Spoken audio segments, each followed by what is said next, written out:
Per fortuna lo hanno pensato in molti, il Covid è scomparso dalle prime pagine. Ed è così da un mese, dall'inizio della guerra.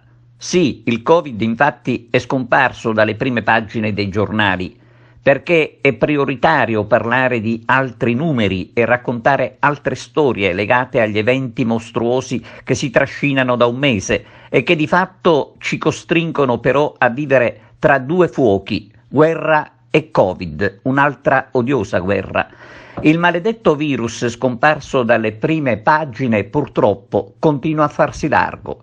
E quello che la gente non riesce a comprendere è la facilità con la quale ci si sta avviando alla scadenza del 31 marzo, data in cui per decreto l'emergenza viene considerata conclusa, mentre ieri in Sicilia c'è stata la proroga dei contratti che riguardano tutti coloro che sono stati assunti per far fronte proprio all'emergenza. Qualcuno parla di mossa elettorale e forse non si è lontani dal vero, e il governo regionale dovrà dimostrare il contrario con una risposta che sappia tranquillizzare tutti, ovvero lasciare le strutture aperte utilizzando lo stesso personale a suo tempo assunto e considerando l'emergenza non conclusa, anzi ritenendo opportuno dar vita ad una nuova campagna vaccinale, visti i numeri.